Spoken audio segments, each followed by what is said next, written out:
దేవుడు ఒక ఓటమే పెద్ద గెలుపు బాటగా నీకు మారబోతుంది. మాట ఇచ్చినవాడు నజరేయుడైన యేసు, మాట ఇచ్చినవాడు నజరేయుడైన యేసు. ఆకాశాలు గతి తప్పిన, భూమి ఆకాశాలు గతి తప్పిన, భూమి తలక్రిందులైన మాట ఇచ్చాడు అంటే నిన్ను గమ్యం చేర్చకుండా వదిలిపెట్టాడు. శత్రువు మధ్యలో ఎంత గలిబిలి చేసినా అన్నిటినీ నీకు మేలుకరంగా మారుస్తాడు. అన్నిటిని వాడుకుంటాడు ఆయన. సమస్తము ఆయనకు సేవ చేయుచున్నది అనే మాట గుర్తుపెట్టుకోండి. నీ బిడ్డల గురించి ఒక వాగ్దానం ఇచ్చాడా? అటు తిప్పి ఇటు తిప్పి, అటు తిప్పి ఇటు తిప్పి శిఖరం మీద నిలబెడతాడు. నీ భర్త గురించి ఒక మాట ఇచ్చాడా?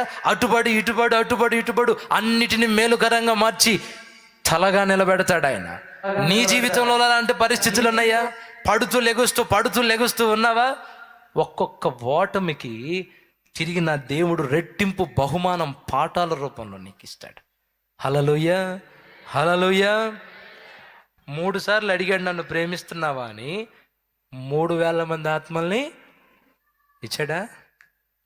ఇప్పుడు 3,000 మంది సంఖ్య చూసుకుంటే ఎన్ని? 3,000 ఎక్కడ?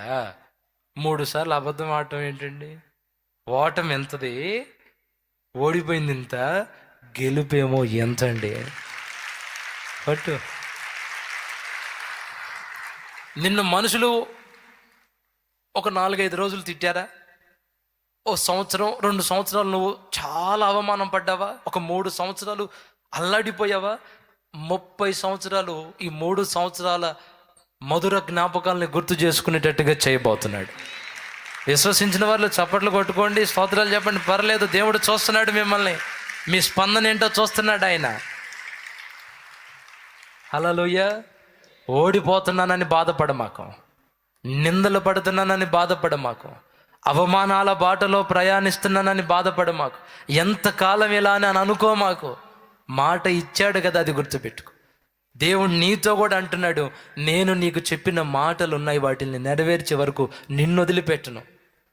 నువ్వు నన్ను వదిలిపెట్టొద్దు అన్నాడా? నేను నిన్ను వదిలిపెట్టను అన్నాడా? మాట చూడండి, ఎంత అద్భుతమైన మాట. నువ్వు నన్ను వదిలిపెట్టొద్దు అన్నాడా? నేను నిన్ను వదిలిపెట్టను అన్నాడా? ఏంటి? ఆ మధ్యకాలంలో ఒక దైవజనుడు చెప్తే విన్నా. చిన్నతనంలో వాళ్ళ నాన్న బజారుకి తీసుకెళ్ళాడంట, సంతకి. పిల్లోడిని తీసుకెళ్ళాడు. చేయి గట్టిగా పట్టుకున్నాడు. అలా దారి గుండా వెళ్తుంటే మధ్యలో అక్కడ ఆట వస్తువులు పెట్టుకొని వ్యాపారం చేసేవాళ్ళు ఉండి, పెద్ద సంత, చాలా రకాల బొమ్మలు ఉన్నాయి.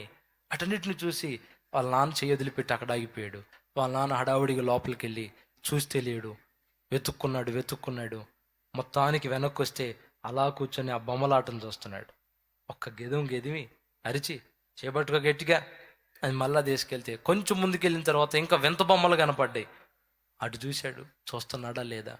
గమనించట్లేదులే, చెయ్యి వదిలేసి మళ్ళీ అక్కడ కూర్చున్నాడు. ఆయన మళ్ళా పోయాడు అడావుడిగా, మరలా వచ్చి ఎత్తుక్కున్నాడు. ఈసారి 3వసారి ఏం జరిగిందో తెలుసా? తప్పు నాది. ఎవరిది? తప్పు నాది. నిన్ను నా చేయి పట్టుకో, గట్టిగా పట్టుకో అనకపోతే నేనే నీ చేయి పట్టుకోవచ్చుగా. నేను నీ చేయి పట్టుకుంటే నువ్వు పోతావు పక్కకి. పోయిన లాగుతాను లేదా అని నాది తప్పు అని చేయబట్టుకున్నాడంట. ఆ తప్పు చేయలే ఇక్కడ యేసయ్య. ముందే చెప్పేశాడు యాకోబుతో, ఏమన్నా తెలుసా? నేను పట్టుకుంటున్నాను నీ చెయ్యి, ఎటు తిరిగినా తెస్తా నిన్ను, మరలా గమ్యం చేరుస్తా, నేను నీ కుటుంబాన్ని గట్టెక్కిస్తా.